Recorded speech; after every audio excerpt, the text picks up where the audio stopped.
देखो क्लास 7 का ये जो एक्सरसाइज 6.2 एक्सरसाइज 6. इस पूरे एक्सरसाइज में सिर्फ एक ही फार्मूला चलना है। वो फार्मूला क्या है? क्वेश्चन नंबर 1 के लिए और 2 के लिए एज वेल, कि sum of two interior opposite angle is equal to exterior angle. कहने का मतलब क्या है?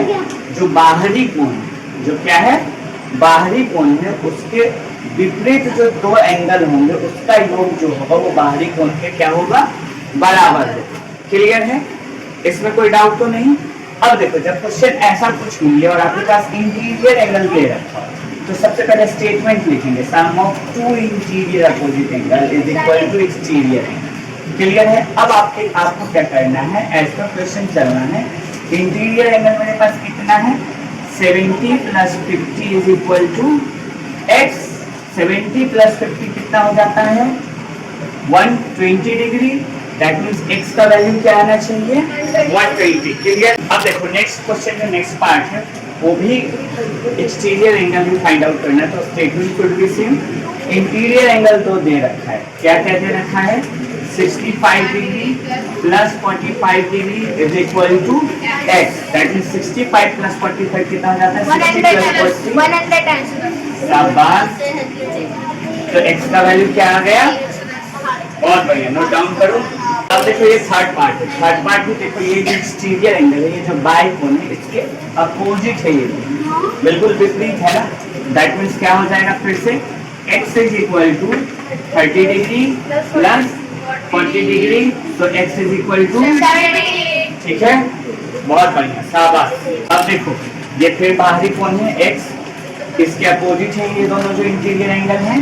That means x is equal to 60 + x is equal to. अब देखो स्टेटमेंट मैंने एक बार लिख दिया, तो स्टेटमेंट ये सारे क्वेश्चन में क्या आना है? सेम आना है। तो स्टेटमेंट आप हर एक क्वेश्चन में लिखेंगे। ऐसा नहीं कि क्वेश्चन कंप्लीट हो गया। क्वेश्चन कंप्लीट तब होगा जब आप क्या करेंगे? स्टेटमेंट लिखेंगे। अगर आप ये नहीं लिखना चाहते तो आप क्या लिखेंगे? Sum of two opposite angle is always equal to exterior angle. वो जब sum of two opposite angle बोलोगे तो ऑटोमेटिकली वो आप इंटीरियर की बात करते हैं। ये क्लियर हो? क्लियर है? नोट डाउन करो इसको। अब इसमें जो इंटीरियर एंगल दे रखा है वो कितना कितना डिग्री दे रखा है? 50-50। स्टेटमेंट तो आप ये लिखेंगे, साथ में आप क्या लिखेंगे? x is equal to 50 degree + 50 degree. That means x is equal to कितना डिग्री? कोई दिक्कत?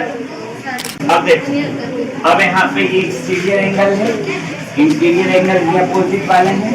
सो formula is same, statement is same. क्या लिखोगे? x is equal to 30 degree + so x is equal to.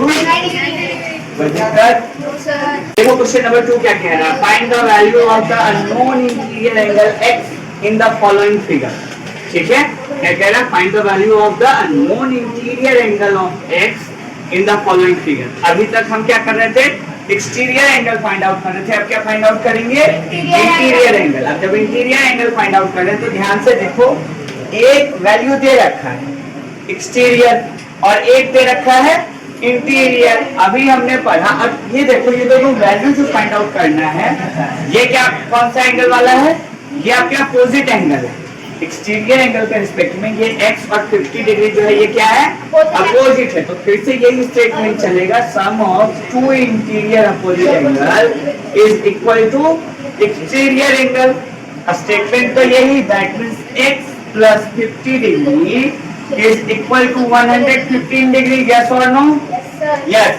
That means x is equal to 115 degree और ये इधर plus में है, 50 उधर जाएगा तो किस चीज में जाएगा? That means -50. That means x is equal to कितना डिग्री? 65. पक्का? अब समझ में आया? जब आपको इंटीरियर एंगल फाइंड आउट करना होगा तो एक्सटीरियर एंगल से माइनस करना होगा। जब आपको एक्सटीरियर एंगल फाइंड आउट करना होगा तो दोनों इंटीरियर एंगल को क्या कर देना होगा? प्लस। सिर्फ ध्यान इस चीज का रखना है कि वो जो इंटीरियर एंगल होगा वो अपोजिट होगा। समझ में आया? वो कोई और एंगल नहीं होगा। मान लो अगर जो दोनों एंगल अपोजिट एंगल नहीं है तो हम एक्सटीरियर एंगल प्रॉपर्टी नहीं लगाएंगे। क्लियर है ये बात? तब हम वहाँ पे एंगल सम प्रॉपर्टी या कुछ और देखेंगे, क्वेश्चन क्या चेंजेस आए। क्लियर? नोट डाउन करो इसको।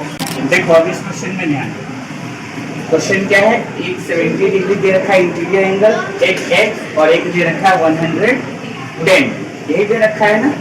अब स्टेटमेंट सेम रहेगा, 100 डिग्री सॉरी, स्टेटमेंट क्या रहेगा, सेम रहेगा। अब करना क्या है, अगर स्टेटमेंट सेम है तो सिर्फ वैल्यू को क्या करना है, क्वेश्चन के अकॉर्डिंग पुट करना है। That means 70 degree plus x is equal to what, 100 degree, that means x is equal to what, 100 minus 70 degree, that means x is equal to कितना आएगा। शाबाश, नोट डाउन करो। नंबर क्वेश्चन को ना थोड़ा सा ध्यान से समझना। यहाँ पे एक x है और एक परपेंडिकुलर लाइन, परपेंडिकुलर लाइन कितने डिग्री का एंगल बनाता है, शाबाश। परपेंडिकुलर लाइन कितने डिग्री का एंगल बनाया, 90 डिग्री का। दैट मींस एक एंगल मेरे पास 90 आ गया, x निकालना है। एक्सटीरियर एंगल कितना दे रखा है, 125। फॉर्मूला यही है, दैट मींस क्या हो जाएगा, x plus 90 degree is equal to 125, आया ना। That means x is equal to what, 125 minus x का वैल्यू क्या आएगा भाई, 35। तो x का वैल्यू क्या आ गया, कोई डाउट। अब यहाँ ध्यान देना, यहाँ पे क्या है, 60 plus x is equal to क्या होगा, 120 होगा, क्यों होगा, क्योंकि यहाँ पे क्या है, एक्सटीरियर एंगल वाला प्रॉपर्टी ही चल रहा है। दैट मींस क्या हो जाएगा, x plus 60 is equal to 120, that means x is equal to 120 minus 60, x is equal to 60।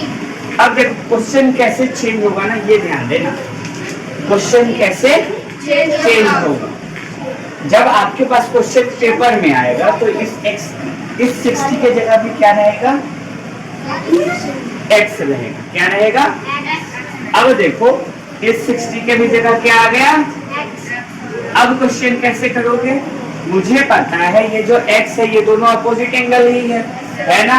That means क्या, x plus x is equal to 120 degree, that means x plus x कितना, 2x is equal to 120 degree, x is equal to कितना, क्या मिला मुझे, हाँ है ना।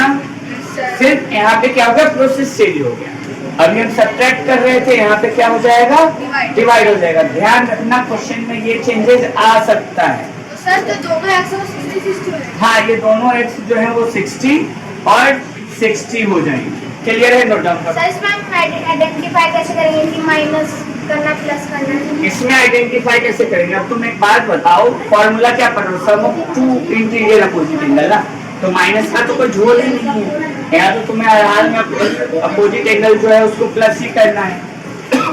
Sorry, तो x प्लस x क्या हो जाएगा, 2x हो जाएगा, और 2x किसके बराबर है भाई, एक्सटीरियर एंगल के बराबर, दैट मींस 120 के बराबर। अब यहाँ पे इसलिए हम माइनस नहीं कर रहे हैं क्योंकि मेरे पास कोई वेरिएबल टर्म, सॉरी मेरे पास कोई कांस्टेंट टर्म नहीं। अभी तक हमारे पास ये जो नंबर मिल रहे थे ये कांस्टेंट मिल रहे थे, अब ये जो नंबर है ये मेरे पास वेरिएबल में, तो यहाँ पे डिवाइड या फिर मल्टीप्लाई पॉसिबल, तो यहाँ पे डिवाइड होना है। क्लियर है, नोट डाउन, ध्यान दो।